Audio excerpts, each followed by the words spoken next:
Hello, welcome back. Welcome to everybody who's joining for another Lightroom training session.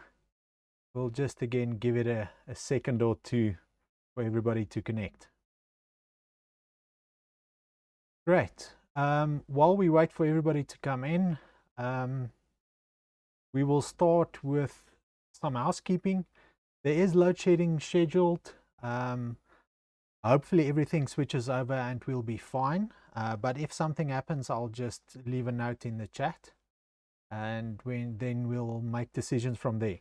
But generally everything should keep stable and we should be able to carry on. Then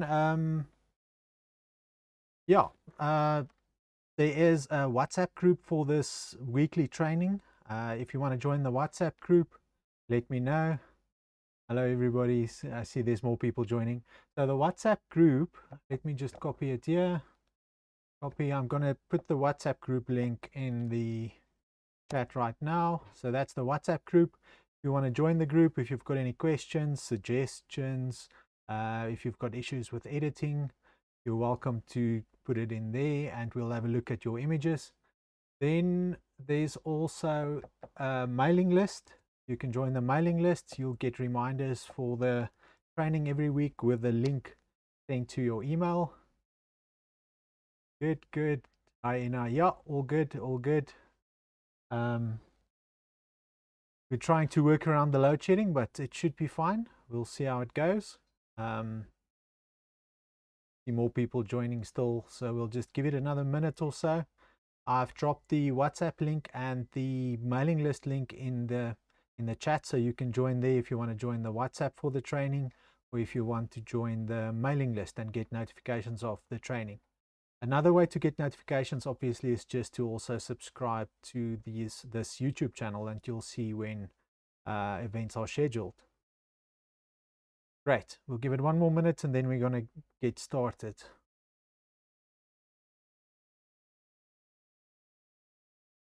Somebody let me know if the sound is good. Looking good on my side. If you can just type in the chat if everything's looking good.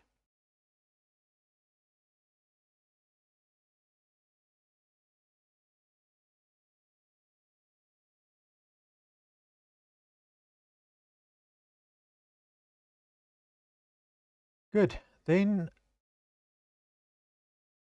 we will get started. Perfect, thanks Ryan. Great, let's hop into it. Today we are going to look at a couple of features that right now you'll find them in Lightroom Classic. They look a little bit different, work a little bit different, but you'll find it there as well. You'll also find it on the new Lightroom, the Lightroom I'm going to be using. So it's the Cloud Lightroom, or the one they just call Lightroom these days. So the new one that they're really fast building new features into.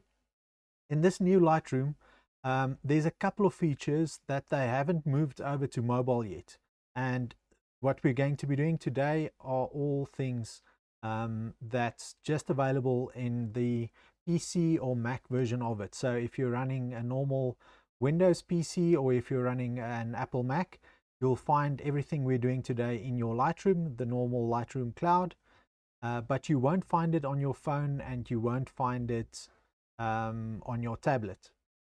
Hopefully very soon they'll also be moving these features over. We've seen a couple of things where they first started it on the desktop version and then moved it over to the mobile version as well. So I'm hoping they implement these quickly, because some of these features are really nice and I edit a lot on my iPad and also on my phone. So that's some handy things.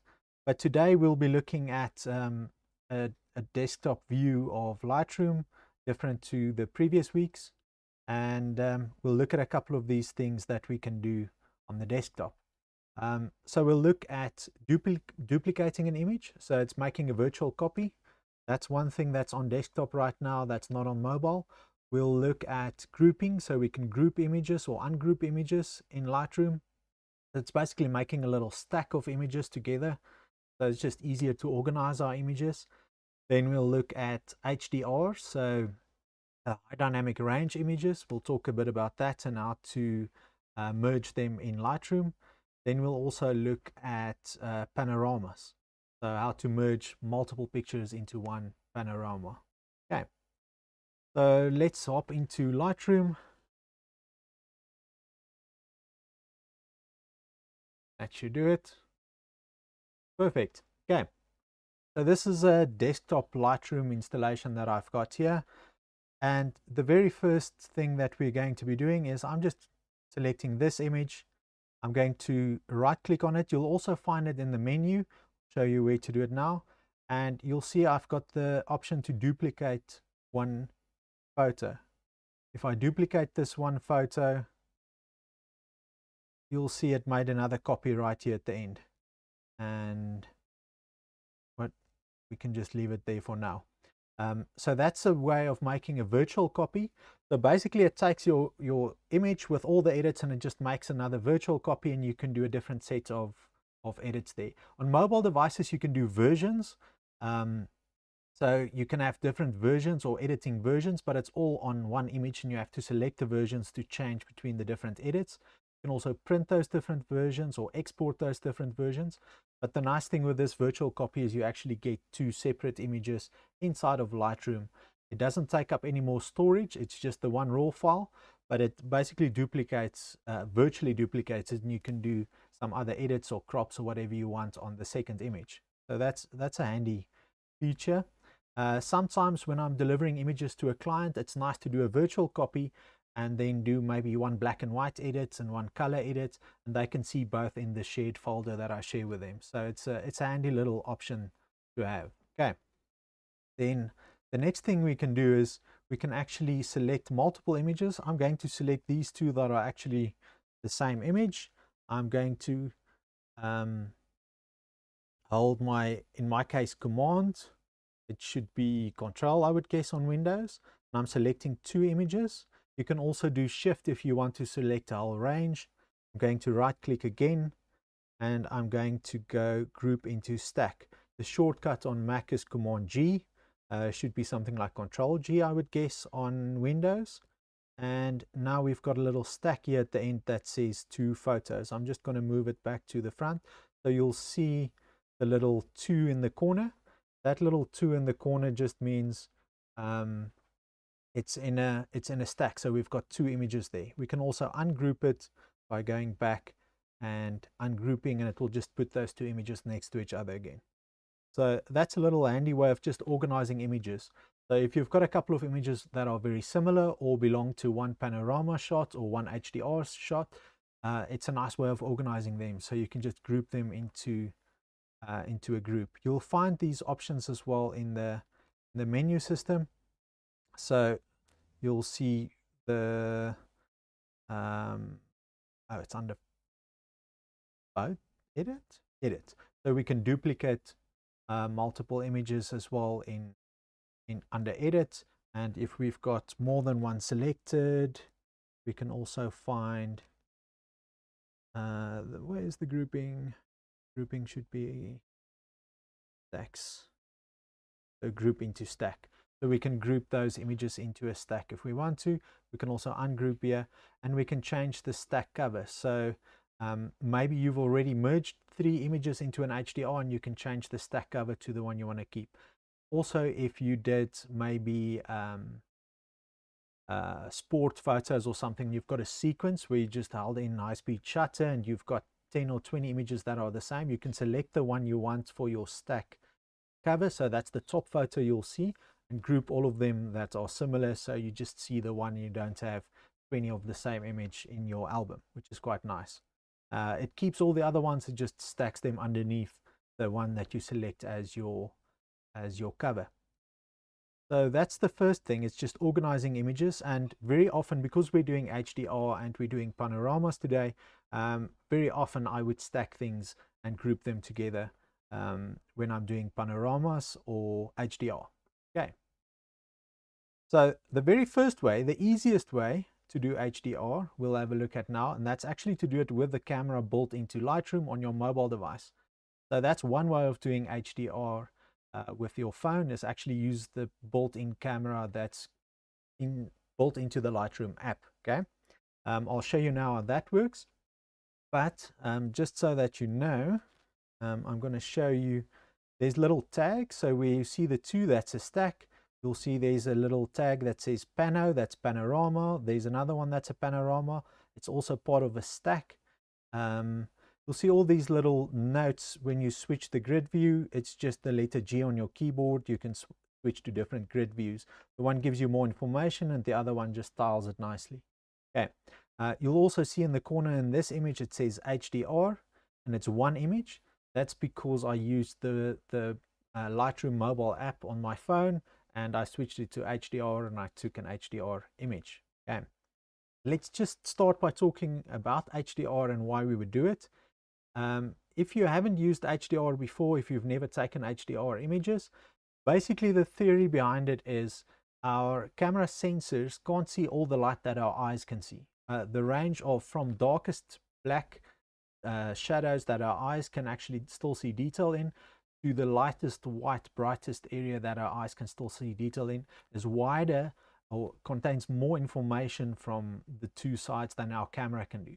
So our camera can only see a portion of that with its sensor, and basically we need to move that around to fit whatever the scene is. So if it's a very bright scene, the camera will adjust exposure and it will basically move that to the part, the dynamic range, or the range of from highlight to dark, that the sensor can actually accommodate. So basically, if you're taking an image, let's say a good example is you're doing a real estate photo, you're inside a house, taking a photo of the living room, but there's a window and a nice view outside the window. What you'll very often find is if you expose for the inside of the house and you can see all the furniture and all the detail is nicely exposed inside, the window will be completely white, especially closer to midday. There will be too much light coming in from the window, and the camera sensor that difference between the lightest and darkest parts can't accommodate that. Then if you adjust your exposure to actually see the view outside of the window, so you can see the grass and the swimming pool and everything outside, you'll find that inside it goes too dark and some of the darker areas will go completely black. So that's a common image we'll have. Just some scenes that we want to photograph, especially if it's closer to midday, you'll find that very often. The difference between the darkest part of what you've got in your frame and the lightest part that's in your frame is just more than what your sensor can handle. Okay, so to be able to get an image that actually shows us everything in that case, we can do something that we call HDR. It's high dynamic range photography, and basically what we do is we take multiple images. So we take maybe one exposure for the whatever the correct brightness is for that scene. Then we also overexpose maybe by a stop or two stops to get the inside, in that case for our example, to get the inside looking good. And then we also underexpose maybe by a stop or two stops to get that part that's outside the window to be exposed perfectly. So we've got three images.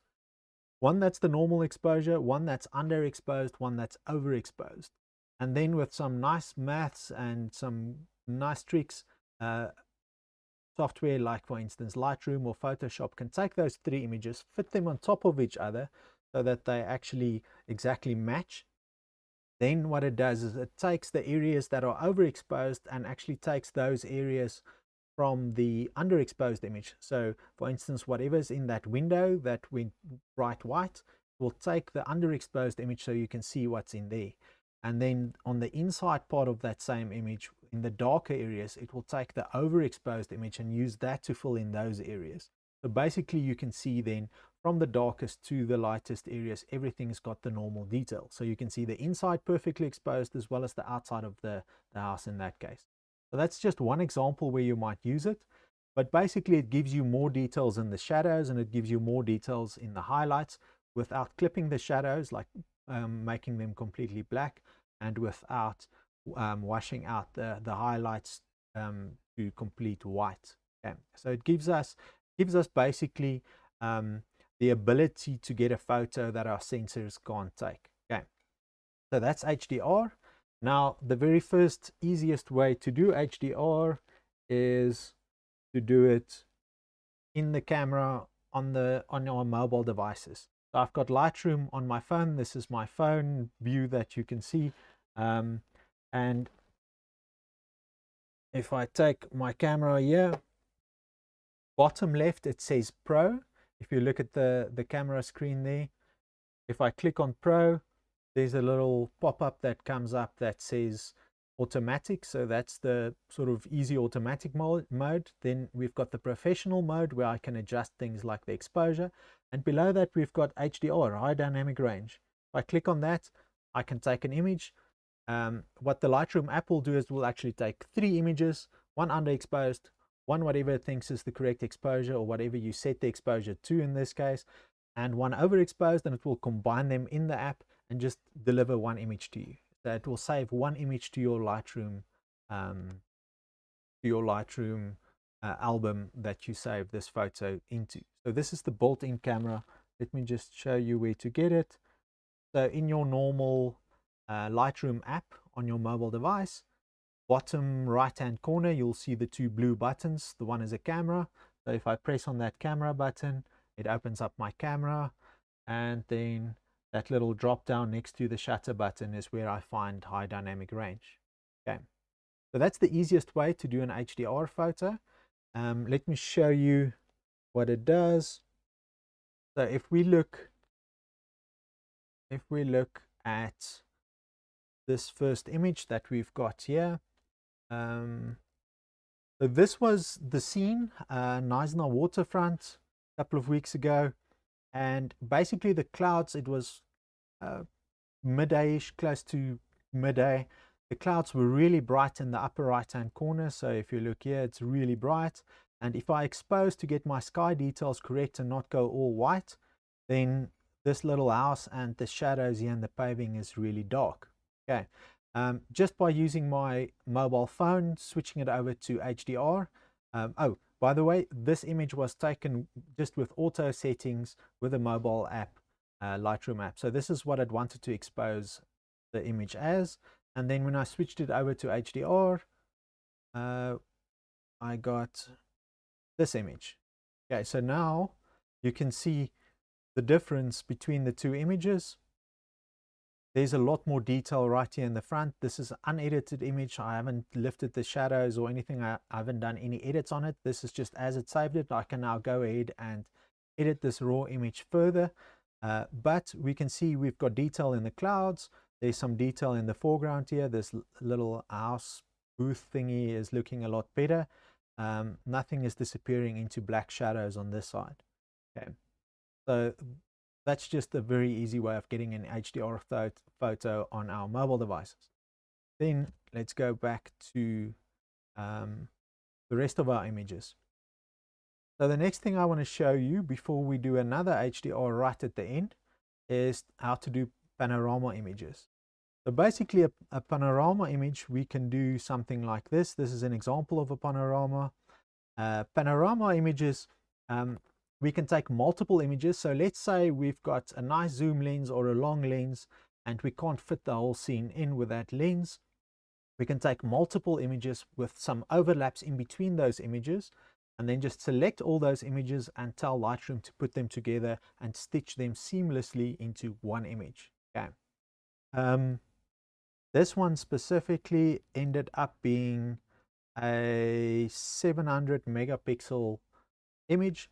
So because I was zoomed in and I took something like 83 images in this case, the detail that we can get is really amazing. So the detail in this image is equivalent to a 700 megapixel sensor that we might have used to take this image. So this is, again, it's an unedited, I just stitched it, did no editing on it, and this is what we've got left. And there's a little background to this image. I actually want to show you this one. So this is what made me go to that one spot. A couple of months ago, I was in the Rand Club at James Finley at the map shop, and he had this photo in his collection, and it's from Robert Harris, 1888. It was a Woodbury type print that that was in an album that he actually had this specific print for sale. So I knew I was going to Neisner, and I bought the print from him, and I scanned the image, and this was 1888 Neisner, and I wanted to go to this specific exact spot and then replicate the same image with a 2022 Neisner view. So I went back to that spot and I took a few panorama images. So basically what I did to do that is I would take an image like this, then move my camera a little to the right and I get this one, a little bit to the right and I would get this one. And basically what I'm doing is I'm just moving my camera in rows, up and down, sideways and across, and I make sure that there's some overlap between all the images. So there's parts of the image that you'll find in multiple photos. Okay, so in this case I've got, from this one I've got one row which is 3 images. So from there to there, if you're looking at the images, this is one row, that's sort of the center of the image. Then I lowered my camera and I did these 3 is the lower one, so that's the bottom of the view, and these 3 is a little bit more tilted up, so I'm getting more clouds, more sky in those 3. So between those 9 images, this is just a small small panorama. The main one that I actually ended up using was 83 images, but just to save time, because it does calculate a little while, we're just going to do this one with 9. So put 3 across, 3 with the sky, 3 with the bottom, and we're going to select those 9 images, and we're going to tell Lightroom to do an HDR merge. So I right clicked, we can go to photo merge right here in the settings at the bottom. You'll also find it in the photo menu at the top, and we can select HDR merge, no, panorama merge, sorry. So we're going to panorama merge, I'm clicking on it. Now what Lightroom is doing, and it's quite a hefty calculation, it's seeing where there's overlap between these images, and it's trying to fit them all together like a puzzle. Okay. I've just got a question. Do you keep the focus on manual when doing these pictures? Yes, I do.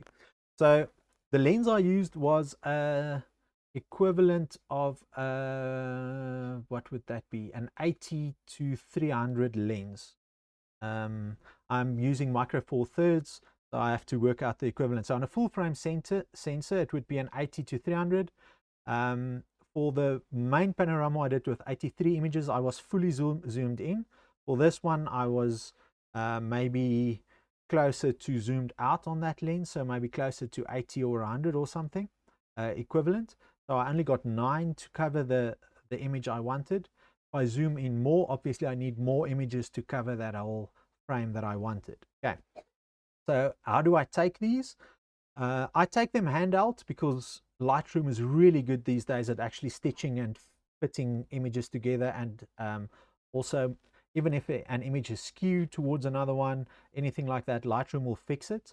Many years ago with panoramas and stitching, it was a lot better to do it on a tripod to make sure that everything was aligned perfectly, and the stitching software could actually align it. These days with Lightroom, Lightroom is really good at finding these images, even handheld. So I did this handheld. 9 images, like I said, for the one, 83 for the other one. My process is I get to the spot. First, I do my metering. So a good place for me to start is I would do maybe auto metering, check the sky, check the foreground, just see what it meters as, decide what my settings is in manual. I would then fix my exposure, because also as I move my camera around, as it maybe sees the clouds or the foreground more, my exposure will change if it was on auto or aperture priority. So basically what I do is I go manual exposure.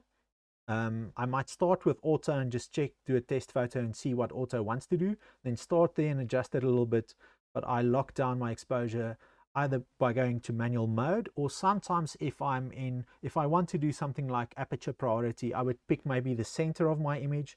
I would go aperture priority and then press the button which is my exposure lock on the back of my camera. So I'd lock the exposure because I don't want it changing as I move my camera up and down and sideways. Definitely lock your exposure or go to manual exposure. Okay, that's the first thing. Then the second way is my lens is actually an autofocus lens, and it's not amazing at manually focusing. So what I do is I pick a spot in the foreground. In this image, it was right here on this building. So I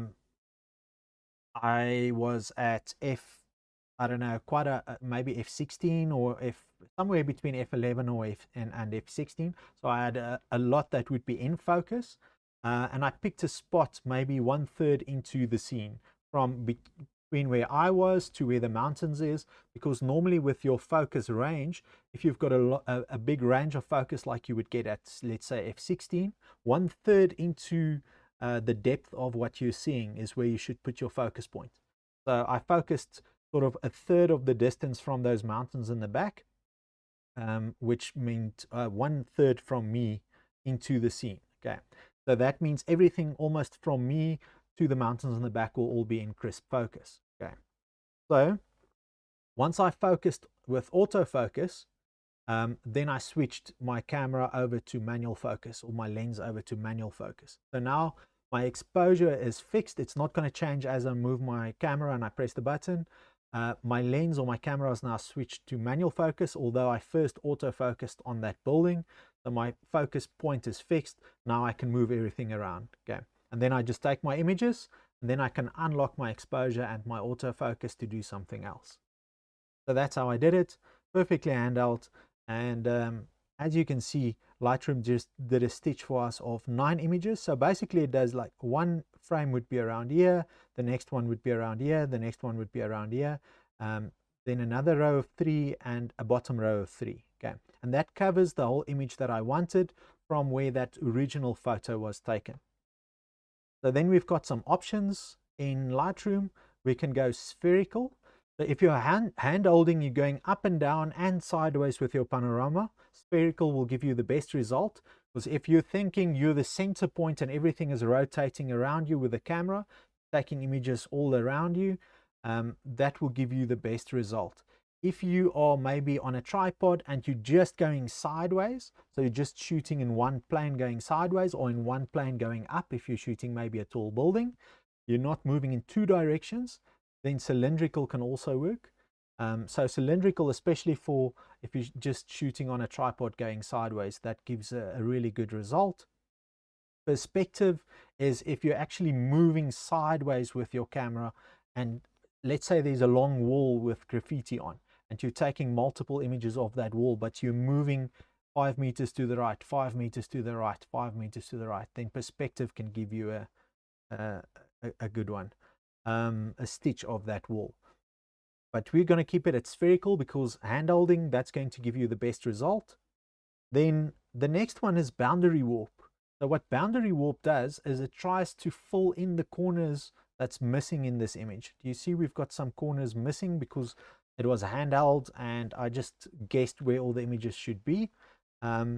If we increase the boundary warp, it's going to try and fill in or push this image closer to those corners. You'll see it recalculate just now. It takes a little while. But what this will do, at 100%, it will try to completely fill it. But what it will do is it will stretch things into the corners. So generally, you don't want to do any boundary warp if you don't want any perspective or stretchy issues with your image. Okay, so I'm going to leave that at 0. I would rather crop my image smaller to get the image that I wanted. I know I've got extra around the edges that I actually photographed that wasn't in that original image. So I can crop quite a bit smaller, get rid of all that white area, and I've still got the image that I want. Okay. Then we can do full edges, and it will just try to, with artificial intelligence, fill in those corners that aren't there. So now it's not stretching things into the corners, it's sampling the rest of the image and just filling in the corners. As you can see, it basically duplicated this little piece of the road here. These trees are now double. So it's it's just thinking of what could be there, and it's just pasting stuff from the image into those edges. It's very similar to what you would find with a healing or cloning tool. So again, we're not going to be doing that. But if we had to fill a little hole in between two frames, if we made a little mistake, that could just fix a panorama that would normally be a throwaway. Okay. And then the last one is auto crop. Well, there's two settings at the bottom. Apply auto settings. So apply auto settings will just apply Lightroom's auto exposure settings, so it will do contrast and exposure for you. I'm going to apply auto settings, so as it saves this panorama, it already applies the auto. I'm happy with that. So that will just improve my image a tiny bit. And the bottom one is auto crop. So what that will do is it will crop an image to make sure there's none of these white areas around it. So if I press auto crop, you'll see that it crops in on this image, no more white areas, and it just gives me the perfect the biggest rectangle I can get out of that panorama. Okay, I'm going to click merge, and there's our panel. Okay, and what it will also now do, generally it will then go and group all the images, those 9 images we had, into a stack and put my panorama on top. So we've got a stack of 10 images. Okay, we've got another question. How do you fix error of parallax or lens distortion using the method you're advising, especially architectural? Okay, so the longer lens you use, the less distortion you'll get. So if you're using wide angle lenses, so if you're close up to a building and it's a whole building and you're using a very wide angle lens, obviously you get more distortion in the corners with just the way wide angle lenses work. If you're using a more telephoto lens and you're doing parts of that image, you'll get less distortion. So just because the corners of the telephoto lenses don't distort as much, the only thing you're going to be getting is the distortion of your actual view because you're shooting out from one point. Okay, and then what I would generally do for architecture, if I'm stitching like one building together out of maybe 9 images, I would then go and go to the geometry tab in Lightroom and then adjust for that distortion to make sure that all my lines are running nicely vertical. That needs to be vertical. All my lines that need to be horizontal need to be horizontal. And it's the same process I would use for a single image as well. The geometry panel inside of Lightroom, we've covered it in a previous session. That's where you would straighten out any lines that would need straightening in an architectural image. But generally you should get less of an issue by doing a panorama versus just using a wide angle lens to do the whole scene. Okay. I've often done street photography walks with Joburg Photowalkers, and I only took the equivalent of an 85mm lens, just one prime lens on my camera, and I was walking around. Now you get to a nice city scene, there's some buildings, and my lens just can't fit everything in. And then I would just take 6 or 9 images and stitch them together afterwards. So I don't miss that wide angle lens usually when I'm walking around with only a bit more of a portrait sort of focal length. Okay. It's still, you'll see it calculating here in the corner, so it's taking its time. It's really putting all those images, those 9 images together to give us the full pano. So while it's calculating, I'm just going to leave it calculating. We're going to move on and I'll show you examples of panoramas that I already did. So this is the exact one that we just had a look at. My Lightroom is going to be a tiny bit slow while it's calculating the other panorama, but this is the one we just did. I just cropped off all those white edges while we were doing it just now. So that's the final image of those 9, and the megabytes is 246 megabyte image. So that's quite a large high-res image that we've got from those 9 separate photos. And what Lightroom also does that some other software struggle with is it seamlessly merges those edges. Okay. So if there's a tiny bit of exposure difference or light difference between 2 frames, it will seamlessly blend that in, so you won't see lines where one image overlaps another image. That's quite nice. Okay, you'll see the calculation just finished, and we've got our panorama, and it is done. It is this one. So you'll see there's our final image. This is the one we just did. We've got some nice detail, and I think my Lightroom is still calculating. So this is the preview image. The detail is not there yet. If we give it a couple of seconds there, it's rendering it in. So we've got some really nice detail in this image. And again, this is unedited. Now I can go and edit my color and my exposure and everything further, clean this image up. And I'm thinking probably I'm going to be matching the colors and the effect of that Woodbury type. So I'm going to edit it to look similar to this. I'm going to be matching the contrast and the colors, and basically doing a black and white, but matching this almost sepia color of the Woodbury type. Okay. And you will also notice here there's a little 10 in the corner, which means we've got a stack or a group of 10 images. So we had the 9 original images, and then our new panorama that was stitched. So that's the cover image, and it just grouped it all together so that it's easier to manage. Okay. So that's really nice. This is the one that I ended up selecting as my final one. So this is a very similar view than what we get with the original one. So you'll see I cropped it already to be in the same spot. So the crop is the same. Everything is looking the same as the original image if I go between the two. So now what's left for me is actually going and matching the colors and the contrast and everything in the original one, because I want my image to look exactly like this with just the modern Neisner. Okay, that's that example.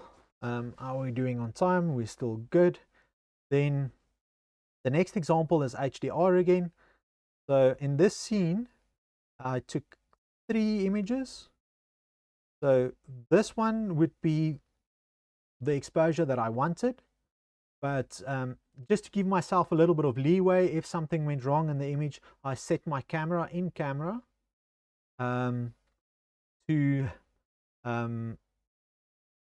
do a bracketing. So most modern digital cameras, you would be able to set it to do automatic bracketing. So basically when you press the button, it takes 3 images, sometimes 5 images, depending on how you set it up. I've set mine up for 3 images, and they were one stop apart. I think in this case I can check. Yeah, so one stop apart, 3 images. And so what I do is when I set my exposure in my camera, when I press the button in the menu, I've set it then to go and take that image that I've set, one stop underexposed and one stop overexposed, and save all 3 images to my memory card. Okay, so this is the exposure that I picked for the sunrise. This is the one stop underexposed that it saved by default, and this is handheld again, and that's the one stop over. So this is one stop overexposed. You'll also notice there's a little bird coming into the shot on that overexposed one right here, and we'll see what that does just now. So with an HDR photo, the theory again is Lightroom's going to put those 3 on top of each other. In these darker areas, it's going to use detail from my overexposed shots because it's got more detail there, and in these very light areas on the top, it's going to use this this underexposed shot because there's more details in the bright areas and in the clouds and the sun also, for instance. So then it will merge these 3. Lightroom will do all sorts of really cool calculations and then decide which areas to use the dark one, the normal one, or the overexposed one, blend these 3 seamlessly together and get details in all these areas. Okay, so that's what we're going to be doing now. I'm going to select all 3, so I'm just holding shift, selecting all 3 images. I'm right clicking. There's shortcuts for this as well. You'll see the little shortcuts there. You can press the shortcut keys, or you can just go to photo merge. I'm going to go merge HDR. One thing before I press that button, you'll see right at the bottom of these 3 options is HDR panorama merge. So in theory, what you can also do is set your camera to do bracketing. So take the normal shot, take an underexposed shot, take an overexposed shot. You can set the settings, how far they are apart, whether it's 3 or 5 images. Normally in your camera, you could set that up. And then you can do the same that we did with our panorama image. You can take multiple shots to pan across your scene. And then when you come back into Lightroom, you can select all those images, and in one go it will do an HDR panorama merge. So it will do both HDR and panorama together in one operation. Okay, in this case we've just got the 3 images, so we're just doing HDR merge. Clicking it, looking at the images, it's analyzing the dark and the bright areas, and it's giving me one image. So it's just rendering the preview. There we go. So now the darker areas in my original photo, it's put the overexposed shots details in there. So we can see a bit more in the front here, and it's used my overexposed one to get some of these areas, all the detail back. So you'll see there's no white areas right here in the clouds. That's overexposed like there would have been in my overexposed shot. Okay, so we're getting all the range of light from bright to dark with all the details in between. So this is looking good. This gives me a bit more editing options afterwards. I might want to darken these shadows again, but at least I can do it in the edit, darken shadows, or pull my blacks down a tiny bit. But I can start with all the detail and decide what I want to keep. Okay. So now we've got auto align. This is really nice. So as I said, I handheld this, and I did one shutter press and it took 3 images consecutively. Depending on your shutter speed, it could go really fast. If it's a darker environment and you've got a little bit of a slower shutter speed, you might move your camera in between those shots. So you could get 3 shots that are slightly misaligned because it's handheld in this case again. If you did this on a tripod, you don't need to auto align. But hand holding, obviously I want auto align on. So what it will do is it will match these images and align them perfectly, similar to what it did with the panorama handheld. Matches them, turns them, makes sure that they actually align perfectly in this case. Then apply auto settings. Again, I can switch this off if I just want the image as is. If I want Lightroom to apply the auto exposure and contrast, I can have it do that as well for me. In this case, I'm going to leave it off so you can see what the image would look like. Oh, actually, we're getting a bit more detail. Let me just double check. We're getting a bit more detail. It's lifting the shadows a tiny bit. But we can go without auto. Okay. Then the next section that we've got here is the de-ghost amount. So what will very often happen is, because we're taking 3 or 5 images, there's time that time runs on between the first image and the last image, and stuff can move. You could have a car drive into the image. You could have somebody walk around in your image. And what then would happen is, because you've got 3 images, that person is now in 3 different shots in 3 different places, or 5, it's even worse. So you get somebody walking through your image or through your frame, but he's in 5 different places in the 5 different shots because it was consecutive shots that you took. And just by the way, even if your camera can't do automatic bracketing, you can just manually do it. So you could go in manual mode, set your exposure the way you want it. Take an image, adjust your exposure according to the light meter to be maybe a stop over. Take another image, go stop under, take another image. There's more time between these images, so there's more time for things to move. But even handheld doing that, Lightroom does a really good job of aligning those images, and you'll be fine. So if your camera can't do bracketing, then your other option is actually manually under and overexposing. Okay.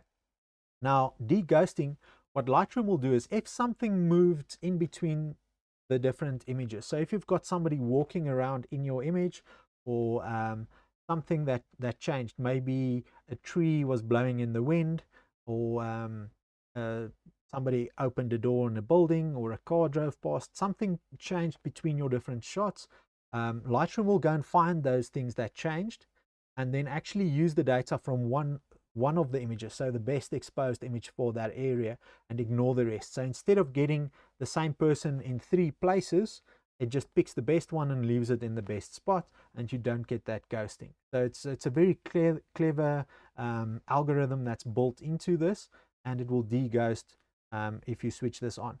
So if we leave this little slider to the left, you'll find those ghost images. If a tree was blowing in the wind, you might find that little ghost image there. Somebody was walking, you might find like half transparent 2 or 3 people there.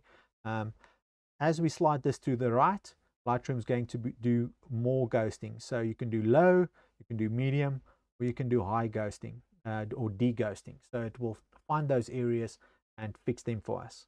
So I'm just going to go with maybe medium de-ghosting. Now it will calculate and look for those areas that actually changed between the images and find these ghost images. I'm pretty sure we shouldn't have any issues in this one because there's no cars, there's no people. The only thing that we might find is this little bird that came into the frame. But it was only on 1 frame, so it's probably just using it from that exact frame.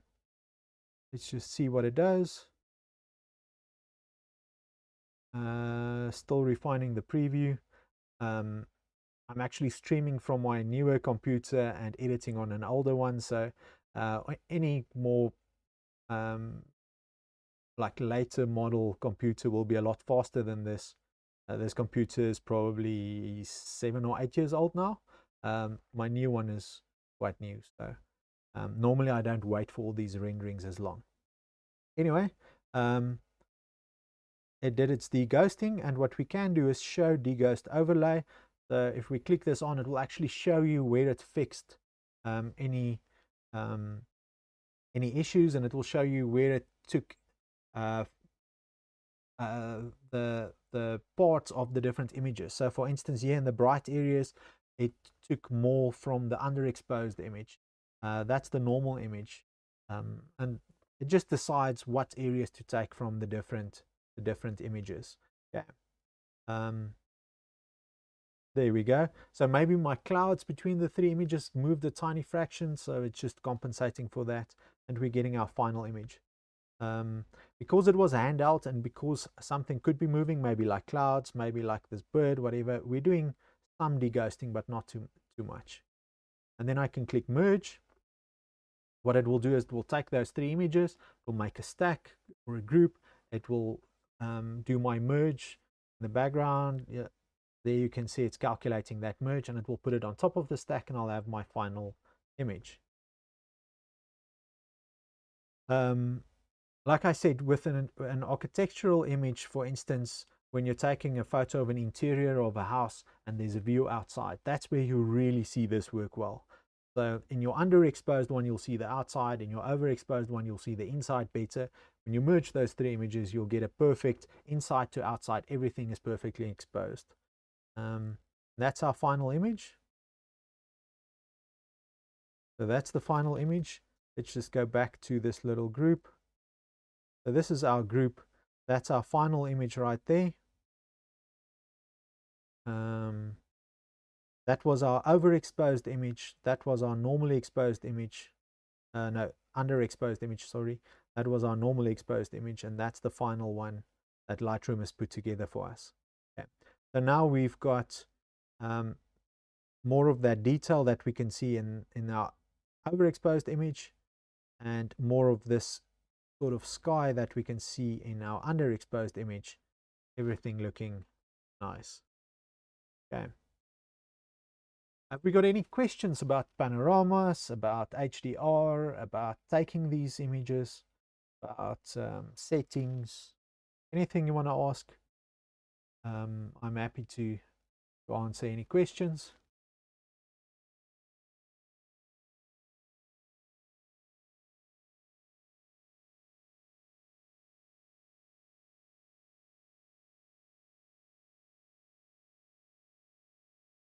I'm going to give it a couple of seconds for questions to come in. If anybody's got questions on anything we did, how to take these images, how to edit these images.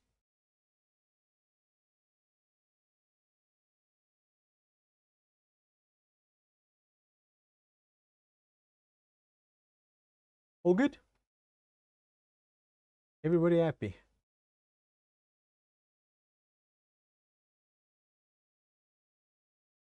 Nothing. Good. Yeah, we've got a comment there a while back. Dude, that is great. Handheld. Yes.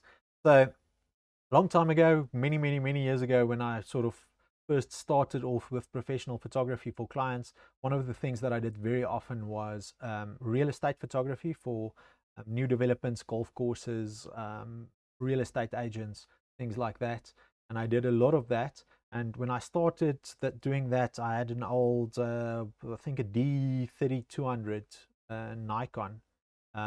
Nice camera, really nice camera actually. And I did tripod setups, and I did HDR images to get especially that look where you could see the view of the golf course from inside of the house, but you could also see the detail inside the house. That was really important to get those shots where you could see that from the kitchen you can see the green next door or whatever. So in those days it was quite painful to do HDR. I would load all the images into some stitching software, and it would take hours to be able to compute those images. I had to use a tripod. There could be no misalignment between the three images. I had to manually change the exposure between those three. That camera couldn't bracket. It was a long, tedious process to do HDR. Right now, with the state of Lightroom, it's so nice. You could walk around handheld, do panos, you could do HDR shots. I could set my camera to do the bracketing. It's just so fast, so easy to do with the technology now where Lightroom is, where it can find those images, it can align them perfectly. Even if you moved in between shots, it's fine. It's not an issue. Lightroom will sort that out for you. So yeah, it's nice that even now handheld we can do these things. The technology has caught up, and it will do deghosting, all these sort of things. Previously with HDR you could have nothing move in your shot. Nobody could walk through it, anything like that. Now Lightroom even handles that for you, no issue. Okay.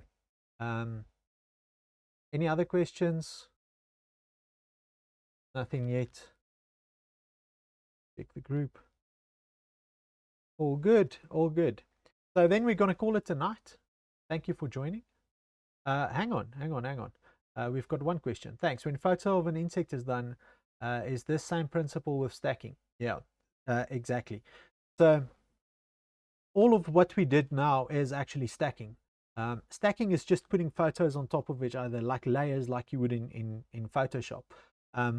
When it comes to a panorama, we're actually or aligning these to overlap a tiny bit. So we're doing a stack, but we're actually moving the images so that there's only small parts that actually overlap to build up the image. When we're doing an HDR, in general, the photos are almost exactly aligned, maybe a tiny bit off because of hand holding it, and we're stacking the three, and we're computing based on brightness of the image which areas from which image to use. And then stacking when it comes to macro photography, insects, that sort of thing, that's actually focus stacking. So again, it's taking the different images you've got, putting them on top of each other, and based on what's in focus in the different images, it actually stitches them together and merges them into one image where everything is in focus. So when taking those images, when you're taking panorama images, you're basically wanting the stack to complete the whole let's call it a puzzle for you. So you're moving the camera to get more information to stack. When you're doing HDR, you are moving your exposure around in the same frame to get multiple exposures, to get the ability to get all those exposures into one frame. When it comes to the macro photography and stacking, you're actually moving your focus. So you're focusing maybe on the front of the whatever you're photographing, the insect or whatever. You're moving your focus a little bit back, a little bit back, a little bit back, until you get to the back of the object. You've got all these images with different slices of it in perfect crisp focus. Then it stacks all of them and the whole insect is in focus. Okay. So macro photography, because the way it works and the lenses work, you've only got a small slice usually that's in focus. But again, stacking all these slices together, you can get focus stacking, and and you get those images where everything, or the whole object or insect or subject, is in focus. A lot of the, well, not a lot, some of the digital cameras these days can actually do automatic focus stacking as well. So you can set the back of the focus, the front of the focus, and it will actually move through and take a sequence of images for you with one button press, which is quite handy. But again, you can do it manually if you need to. Any other questions? And one thing, right now Lightroom can't do focus stacking. That's the one merge that it can't do. I've seen on some forums people ask the developers if they can include it. I don't know when they'll add it, if they'll add it, but it was raised as a suggestion. For focus stacking right now, you'll be going to places like Photoshop or other software like that to do focus stacks. Okay. Any other questions? No? Great. Thank you for joining, everybody. We'll do another session next week. And have a good week. See you on Tuesday. Make sure to join either the MailChimp, the mailing list, or the WhatsApp group, or subscribe to the channel to not miss one of these sessions. I'm happy that you all joined. Perfect. Thank you. It's a pleasure. I enjoy these sessions. All good. Great. We'll call it for today, and enjoy the evening.